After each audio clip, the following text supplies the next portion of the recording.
The Oak Island team intensifies their search, concentrating on two crucial hints: a piece of a cast iron stove from the middle of the 20th century, and the elusive vertical shaft at Smith's Cove that is connected to the fabled flood tunnel.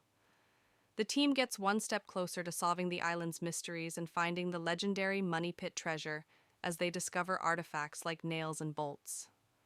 Gary: all right, buddy, let's capitalize on how this tide turns out. Alex: I concur.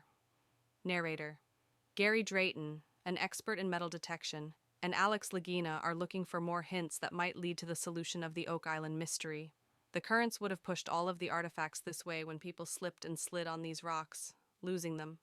I'm hoping for that. Alex: hopefully they're on our side. Gary: all right, buddy. See what we can get, Alex. Gary: now let's get started. Alex: all right. Gary: zipping along the beach. Beeping detector. Narrator: in addition to metal ship spikes that date back to before the Money Pit was found in 1795, the team has recently found a lead cross from the 14th century that may be related to the Christian military order known as the Knights Templar. There are many places for an artifact to become trapped. The detector beeps. Alex: a hit has been made. Gary: you are correct, friend. Alex: and that's where it is. Gary: beneath this enormous boulder. See what's stuck in the rocks, Alex said. The issue is that it keeps filling back in, so you have to dig fast. Gary: certainly. Alex: we'll see. How can something penetrate that far?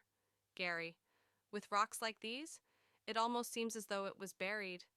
Alex: indeed. I propose that we enlarge the hole, dig it out, and bring some assistance. Gary: we simply require additional men and shovels. Alex: I concur. That's as deep as I can go. Gary: certainly. Alex: Uncle Rick is on the phone. Rick: my nephew Alex sends me a text, and it's difficult to resist getting excited. How are you not thrilled? How are you not thrilled? Rick: I take it that this is your pet project. Alex: indeed. Rick: little isn't quite accurate. Gary: hey buddy, it could be anything. Alex: the good news is that it's still there. Gary: all right, we must remove this water from the hole. Alex: indeed. That's right. Gary: isn't it exhausting work? Alex: indeed. Sucking water from a pump. Rick: Smith's Cove's target. My goodness, I wonder how you were able to find it at that depth. I mean, it's amazing. We're 2 or 3 feet below the surface. All I can think of is that it must be pretty big. Alex: here it comes. All we have to do is unearth this. Gary: it's in motion. Alex: all right. Gary: that's right. Alex: we understand. Gary: well, buddy. Alex: you understand. Gary: it's there. It appears to be an iron plate, Alex said.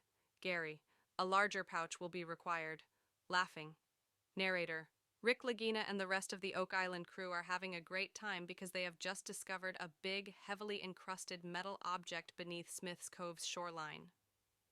Gary: a large iron conglomerate of some sort emerging from a wreck. Alex: mm-hmm. Gary: what on earth caused that to get down there? That has been down there for a very long time, Rick said. Gary: Emma always checks these artifacts for any additional attachments back at the lab. Rick: well done, you 3, for persevering. Alex: all right, let's take that to the laboratory. Gary: go find some more and get this all back in. Alex: all right. Peter: that seems like a strategy. Narrator: in the Oak Island laboratory, archaeologist Laird Niven and archaeometallurgist Emma Culligan are joined by Rick Lagina and Gary Drayton as a new day dawns on Oak Island. Gary: the fact that it was so heavily encrusted intrigued me the most. Narrator: Emma and Laird have spent the last 2 days dissecting the massive iron object that was found at Smith's Cove, some 4 feet below the surface, and have been able to remove the corroded materials. Laird: this was not what we anticipated from that large lump, so we were a little taken by surprise. Gary: well, no. Laird: the stove door is made of cast iron. Gary: I'll say that the design is lovely. Laird: in agreement. I think the design is original. Gary: You discovered that button on Lot 5 with that starburst design, and I like that as well. Narrator: a stove's iron door with a starburst pattern, resembling the possibly medieval button discovered in the stone feature on Lot 5 in 2023? Does that imply that these artifacts are connected in some way? Gary: was this a common stove design in the past? Hopefully, further investigation will reveal the source of that. What can you tell us about the elements, though, Emma? What can you tell us about the elements, though, Emma? Well, some of the concretions had a few pieces embedded in it. I have scanned those then. Thus, cast iron stoves date back to the middle of the 18th century.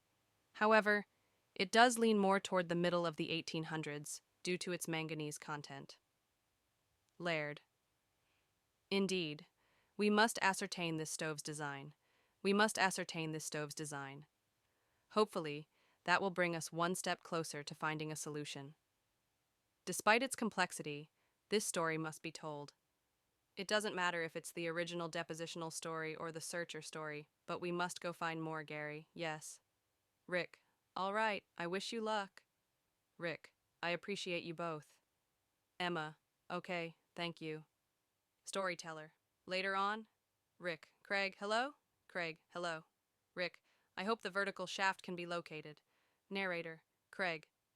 Tester, Rick Lagina, and other team members continue their excavation at Smith's Cove in pursuit of the fabled flood tunnel that is thought to supply seawater to the original money pit.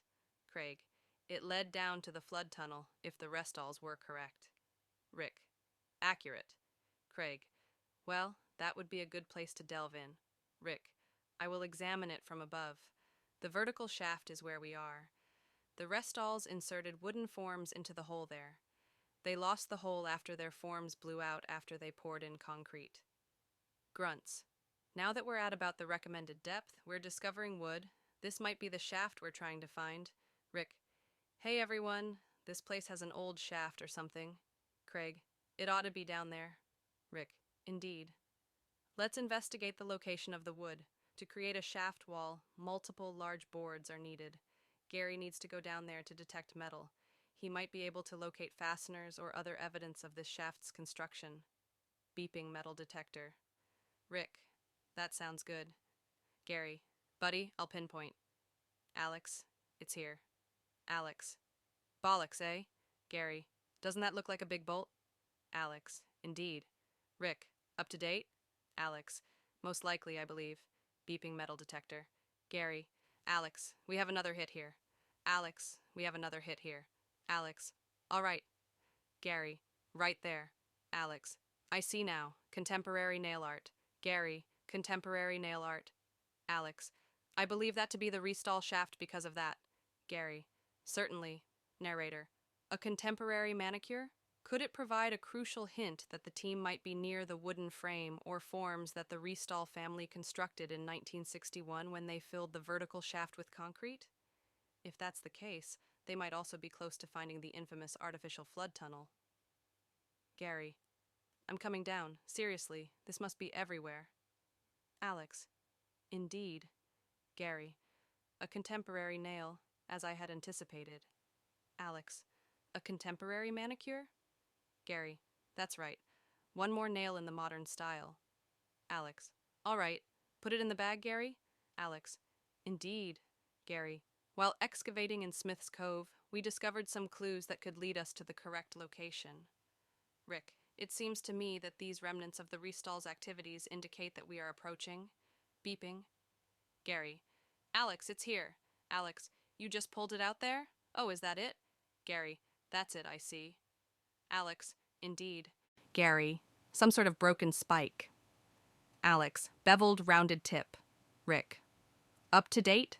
Gary: I'm not sure. It's difficult to tell. Craig: this can be tested. Gary: all right. Craig: how about bagging it? Gary: that's right. Craig: you should be able to locate the flood tunnel itself if you can verify the location of the vertical shaft, since it has a direct link to the treasure. Rick: here in Smith's Cove, there are hints as to where the money pit is. Billy: in agreement. Rick: I believe we have demonstrated that. Craig: indeed. Gary: some sort of broken spike. Alex: beveled, rounded tip. Rick, up to date? Gary, I'm not sure, it's difficult to tell. Craig, this can be tested. Gary, all right. Craig, how about bagging it? Gary, that's right. Craig, you should be able to locate the flood tunnel itself if you can verify the location of the vertical shaft, since it has a direct link to the treasure. Rick, here in Smith's Cove, there are hints as to where the money pit is. Billy, in agreement. Rick, I believe we have demonstrated that. Craig, indeed. Rick, I believe we will learn something in the next 5 to 10 feet. Craig, as well as excavating the shaft you discovered. Rick, I concur. Gary, certainly. Craig, we simply must continue to dig. Gary, excellent. Rick, all right.